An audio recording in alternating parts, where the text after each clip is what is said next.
30 de julho de 2024 foi então na parte da manhã do dia de hoje divulgado o balanço trimestral de Klabin. Vamos discutir hoje um pouquinho sobre esse resultado dessa belíssima empresa que tem fundamentos muito bons, muito perenes, mas alguns pontos são importantes serem abordados para quem gosta desse tipo de investimento, pensando em renda passiva, e também para quem ainda não tomou essa decisão, pelo menos para conhecer um pouquinho mais. Alguns pontos foram bem interessantes e eu acho que no final desse vídeo você vai ter uma percepção muito melhor desse grande negócio. Vamos começar então?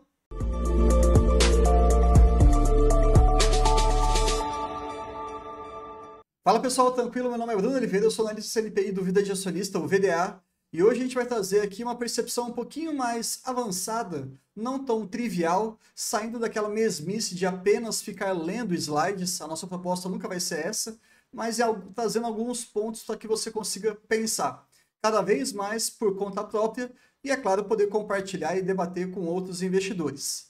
Vamos olhar aqui direitinho, que a gente vai ter que passar algumas percepções tanto mais internas, históricas comparativamente e também um aspecto mais conjuntural externo. Vamos lá? Então, só para oficializar aqui para vocês, né, 125 anos de empresa, o release do segundo trimestre de 2024 e hoje aqui é dia 30. Maravilha. Um grande ponto que a Klabin tem feito nos últimos trimestres é tentar trazer um pouquinho do que eles vão esperar para o próximo trimestre. Então, o que a gente fez logo de cara? Será que eles acertaram ou será que eles conseguiram ter uma maturidade, uma competência para enxergar realmente uma leitura do mercado de curto prazo e eles materializaram isso para o segundo trimestre? Bom, essa tendência esperada foi apresentada no primeiro trimestre de 2024. Como que seria a previsão, né? Nas suas grandes vertentes ali de celulose, papel e embalagens. De maneira bem indireta, eu não vou ficar aqui destrinchando cada um desses campos, mas olha que interessante. Esse reloginho aqui, ele vai mostrar aqui uma tendência positiva, neutra ou negativa. Se tiver mais para o verdinho, é uma tendência positiva. Então, em relação à demanda de celulose, positivo, positivo.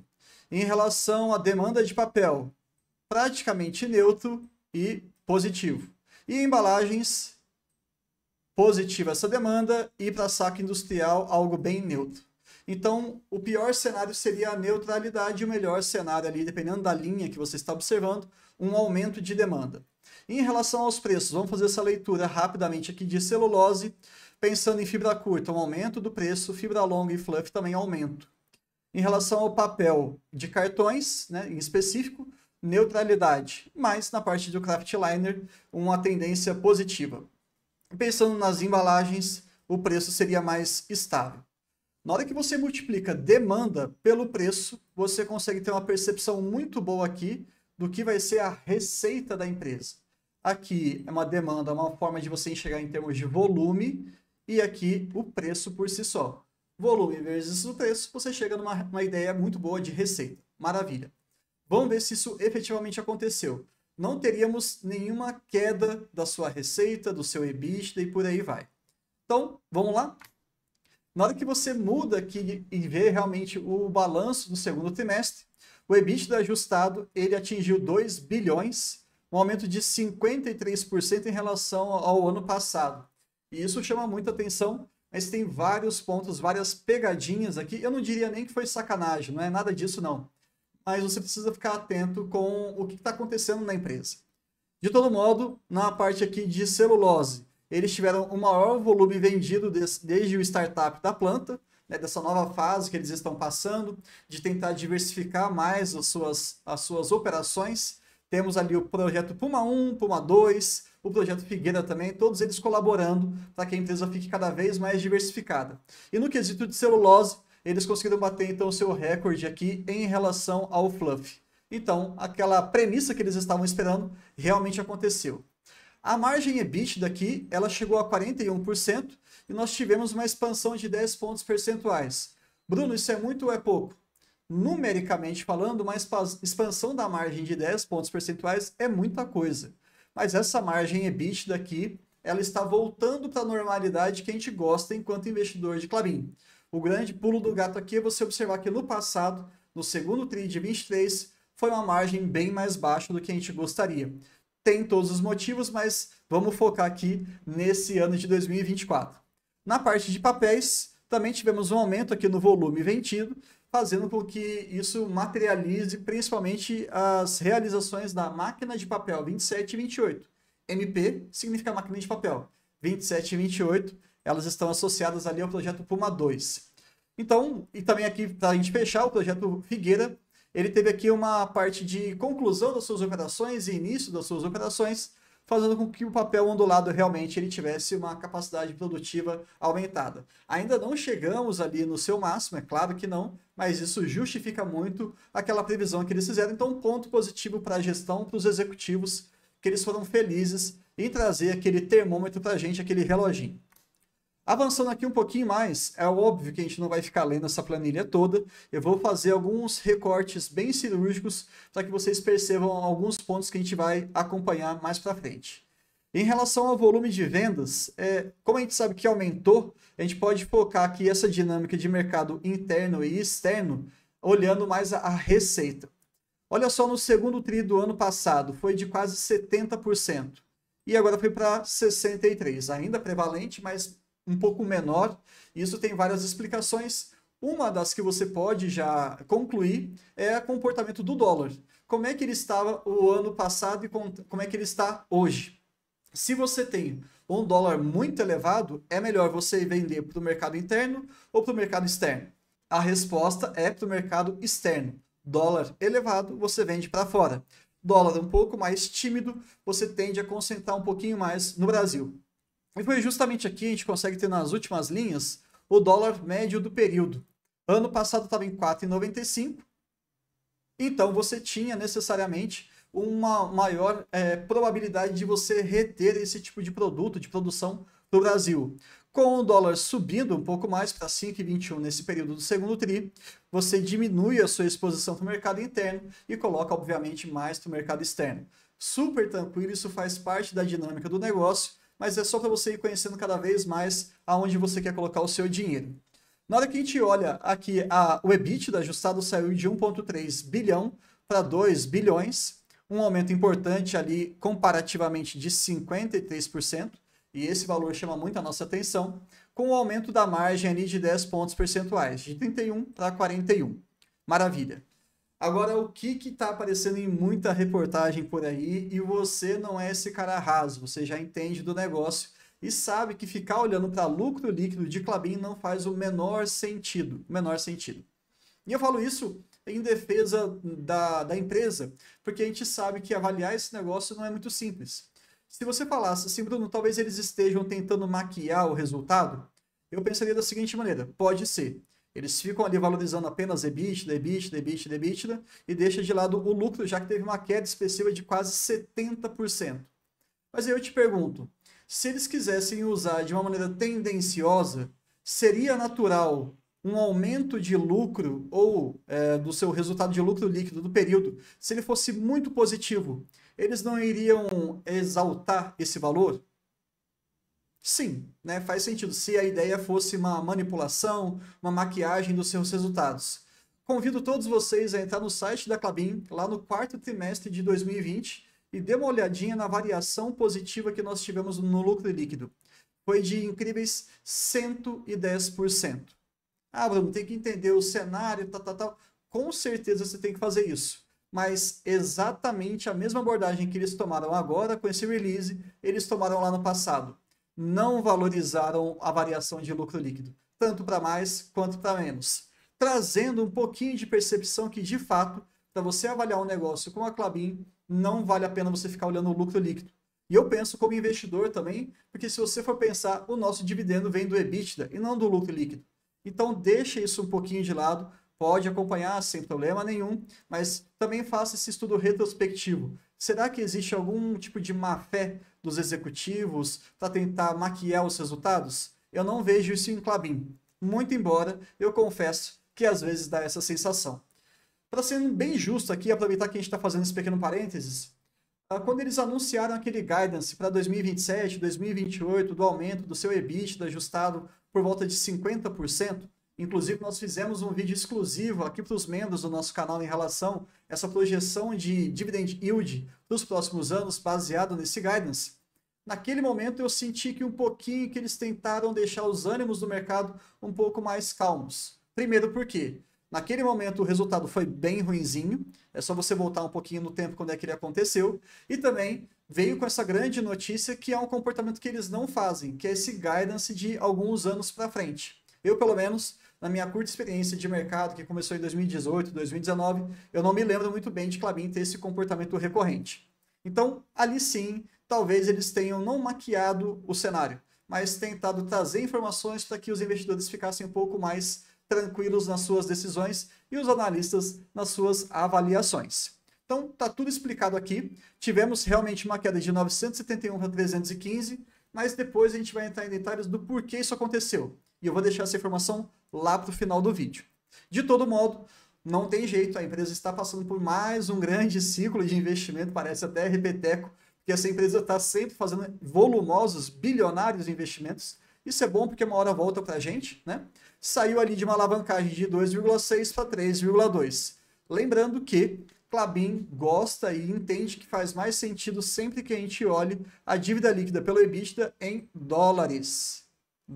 Tudo bem? Até mesmo a sua política de endividamento financeiro está em função dessa métrica e não em reais.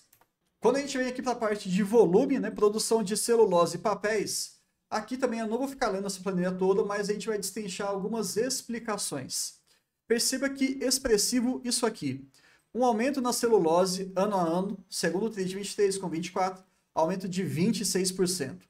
Papéis, 25%. Aí a gente pode segmentar em cartão, papel cartão e também em containerboard. São as três principais linhas ali que a gente enxerga nesse quesito. Se você for ver, de maneira geral, subiu 25%.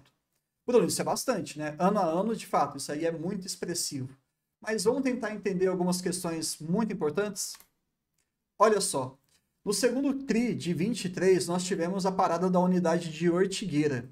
Então, a questão de celulose, ela foi sim comprometida, fazendo com que a nossa base de comparação lá no ano passado fosse mais baixa. Tivemos ali um volume em 1.000 toneladas de 321 mil. De 321. Enquanto agora, nesse ano, nós tivemos de 404.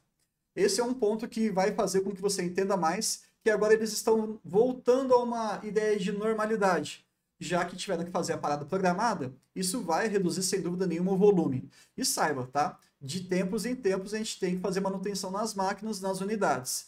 E o grande pulo do gato é que se você fizer uma comparação sem saber desse cronograma, você vai ficar achando que é um crescimento quase que sem eventos não recorrentes. Mas tem aqui esses eventos de manutenção.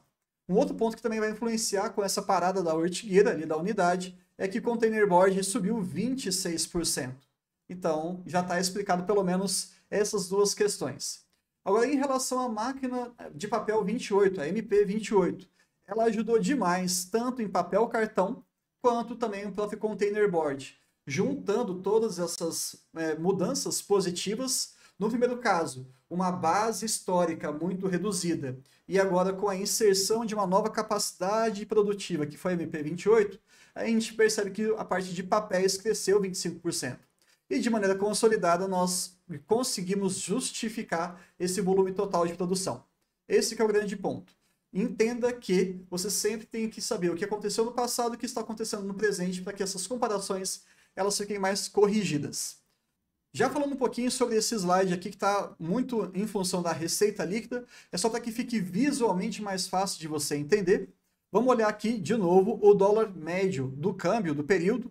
Nós fechamos 2024 então com um valor de 5,21, maior do que em 2023. Logo, necessariamente, de maneira mais eficiente, nós teremos mais exportações, 37%. E o contrário também foi válido do ano passado, por isso nós tivemos um volume menor de exportação. Parece que é repetição do que eu estou falando, mas é só para você sedimentar bem e não errar essas conclusões em relação a câmbio e também em relação a como é que a Klabin ela vai direcionar a venda dos seus produtos. Lembre-se, a Klabin é uma empresa muito verticalizada e isso traz para ela uma capacidade de se reajustar às condições macro.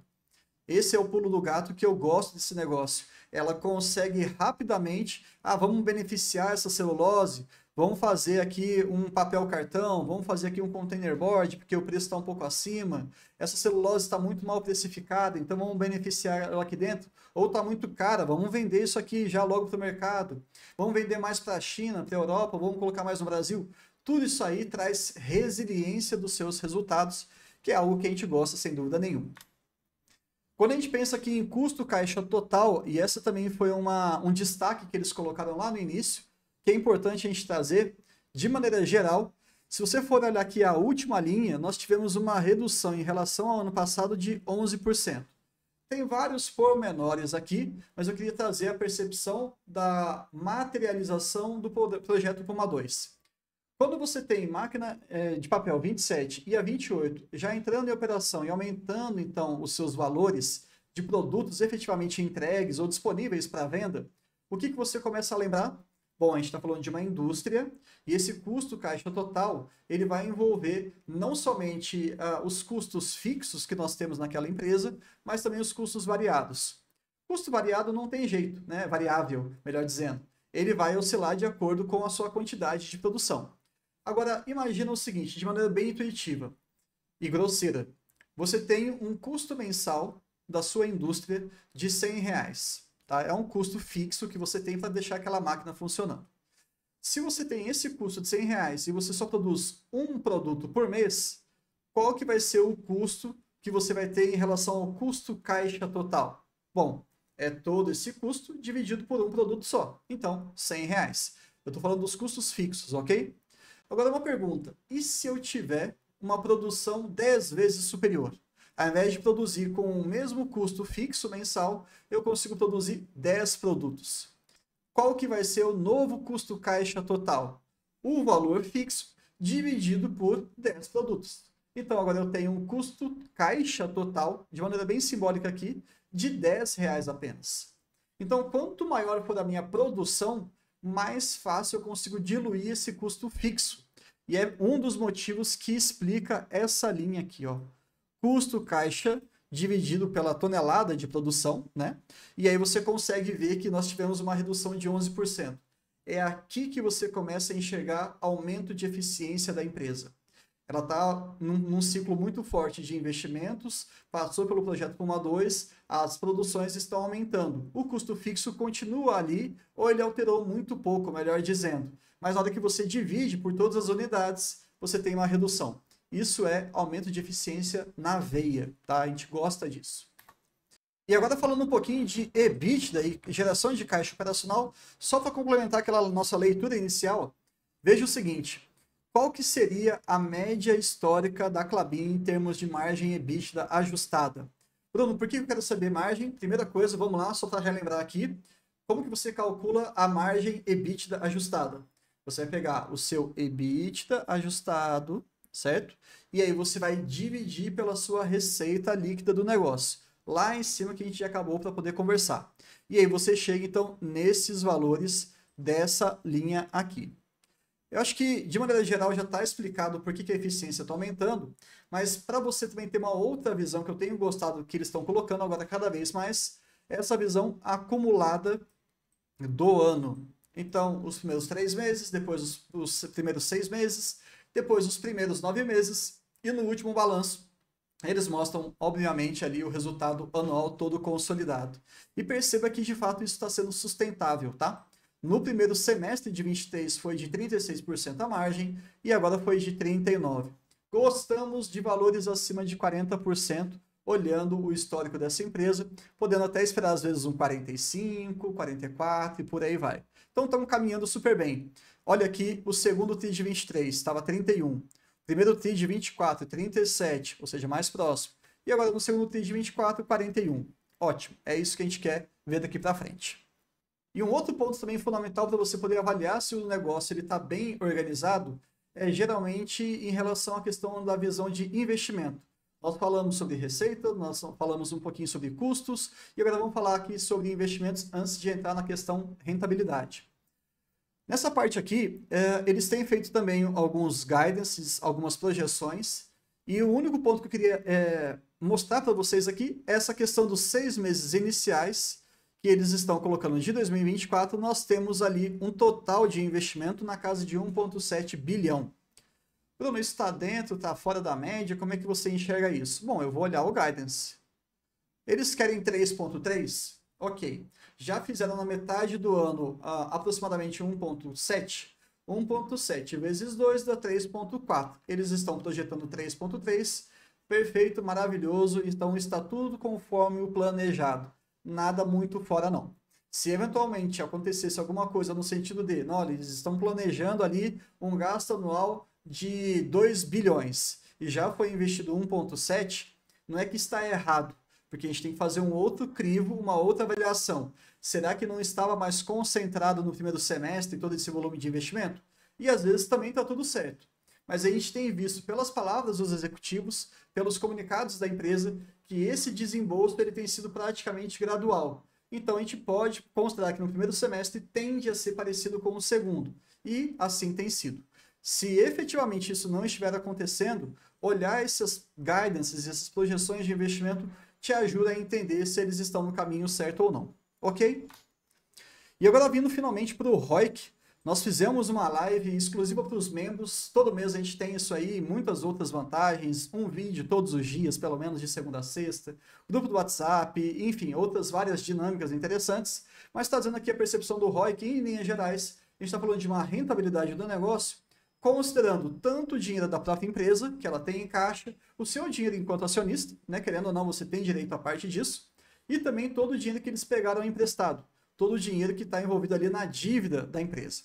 Quando você junta esses dois valores e você tem algumas métricas de resultado, você fala, peraí, então trouxe aqui um total de resultado, dividido por todo esse valor que foi ou pegado emprestado ou diretamente tirado dos seus acionistas, qual que vai ser a rentabilidade? De maneira grosseira, esse é o tal do ROIC, certo? No segundo TRI de 2023, ele estava na casa dos seus 15%, um valor que eu gosto bastante, acho saudável e por aí vai.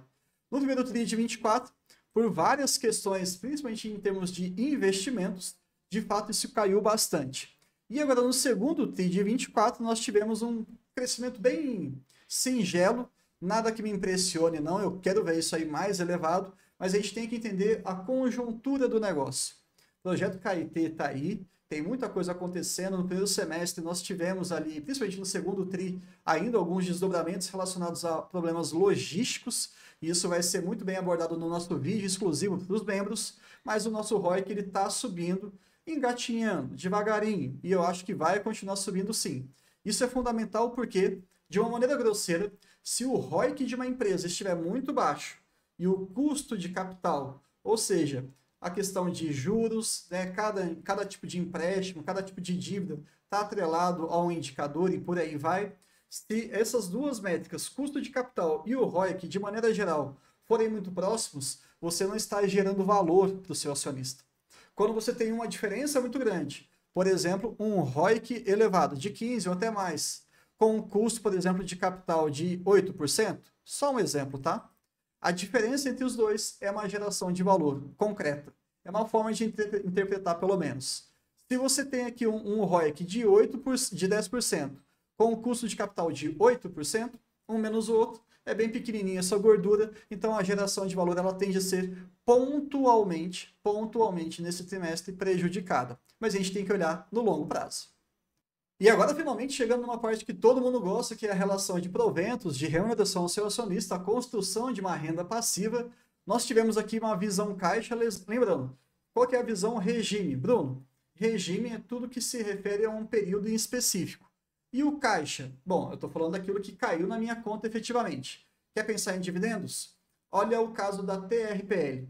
Ela avisa no ano seguinte, ou seja, em 2024, ela avisa que vai pagar uma quantidade X de dividendos. Isso é uma visão do regime, certo? Daquele período em específico. Mas ela efetivamente ela só paga para você no ano seguinte. Então, se ela avisou em 2024, ela vai te pagar em 2025. O regime é em função a 2024. Mas se você fizer uma visão caixa, o dividendo que você estará recebendo em 2025 é o que interessa. Deu para perceber esse descasamento aqui? É importante, tá? Mas basicamente guarde essa informação que você vai entender aqui também em relação à Klabin. Olhando a visão caixa, ou seja, dinheiro na conta do seu acionista, nós tivemos em 2023 um dividend yield de 5,8%.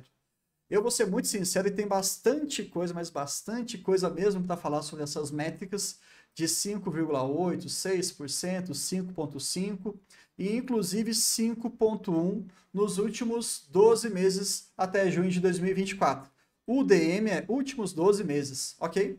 Então tá pegando um pouquinho do resultado lá que aconteceu no segundo semestre de 2023 e o primeiro semestre de 2024. Tá dando aqui uma percepção para a gente de 5,1%. É ruim? É. Tá? Eu preconizo pelo menos ali um pouco mais. 6% para começar a conversar, mas eu gostaria muito de 8%. Ah, Bruno, 8% em Klabin é quase impossível. Concordo. Mas tem maneiras de a gente conseguir fazer isso acontecer de maneira pé no chão. Mas eu converso de uma outra hora. Na hora que você pega a cotação do dia de hoje, do dia 30, de 21,89, e os proventos que foram distribuídos, e nesse caso aqui, apenas dividendo, ou seja, não tem o desconto do imposto de renda, nós temos ali um dividend yield desse pagamento, né, um yield pontual de 1,5%. Bom, não está ruim não. Supondo que eles fazem 4 pagamentos ao ano, e se a gente conseguisse ter sempre 1,5, 1,5 vezes 4 dá 6%. Tá ali passando de ano, né? Mas está tudo certo. Vamos avançar um pouquinho mais e para o nosso último slide. Esse daqui é mais técnico, mas eu queria deixar por último mesmo, que é para tentar justificar um pouquinho, não é a resposta completa, tá? Do porquê que nós tivemos aquela redução tão forte em relação ao lucro, lembra? Muito expressiva mesmo, mas ali aproximadamente 60%. Olha só a linha da parte de resultado financeiro. Toda empresa ela tem um braço operacional e seu braço financeiro, correto? Em termos de receitas, o que entrou na parte do braço financeiro? No primeiro semestre de 2024, algo em torno de 200 milhões de reais. Maravilha, ok. Como é que foi esse mesmo período em relação ao ano passado? 517. Então, em termos de receita, nós já tivemos uma redução importante entre esses dois períodos. Está entrando menos dinheiro da parte de resultado financeiro. Despesas financeiras. Vamos olhar de novo esse primeiro semestre. Tivemos aqui, entre parênteses, valor negativo, vocês sabem disso. Então, nós tivemos uma saída de 624 milhões. E como é que foi no ano passado? 355. Isso aqui é a saída. Então, se saiu 355 ano passado e agora saiu 624, isso é pior ainda. Tivemos um aumento das despesas financeiras. Além disso, nós tivemos algumas questões de variação cambial. Sabemos que a Klabin trabalha com hedge accounting, com várias questões de derivativos, mas isso acaba influenciando um pouquinho também o resultado financeiro da empresa, por mais que eles tentem se proteger. No primeiro semestre do ano passado, tivemos um pequeno valor positivo de 52 milhões e agora uma saída, um prejuízo, melhor dizendo, de 138. Então foi muito expressivo. A variação cambial ela foi muito ruim para a empresa. Entrou menos dinheiro, saiu mais dinheiro e o câmbio não ajudou tanto quanto a gente gostaria. Isso pode ser compensado em outras linhas? Pode. Mas olha o resultado final de tudo isso. O resultado desse braço, que é o braço financeiro, saiu de um superávit, um lucro ali de 214 milhões para um prejuízo de 562 milhões. Então, inegavelmente falando, já que o EBITDA, a gente tira essa questão de resultado financeiro, né? Ele vai olhar mais o operacional mesmo. Na hora que você junta os dois, aí você vê que o resultado financeiro penalizou demais a Klabin. Isso preocupa? De maneira nenhuma. Por quê? Isso, a princípio, não é algo estrutural. É um cenário muito conjuntural que a gente tende a ter um reequilíbrio para os próximos trimestres. Tem que acompanhar, tem que ver se isso vai acontecer realmente, mas a gente espera, dados seus 125 anos de história. Outras informações, percepção pessoal, alguns outros insights e também algumas outras contas que porventura possam aparecer, a gente vai deixar para o nosso vídeo exclusivo para os membros, que vai ser divulgado amanhã. depois da teleconferência. Acho muito importante também avaliar um pouquinho o que eles estão falando durante as perguntas e respostas e também vou deixar para os nossos membros o nosso relatório escrito. Até mais e vamos continuar com essa grande cobertura aí das temporadas de balanços desse segundo trimestre de 2024.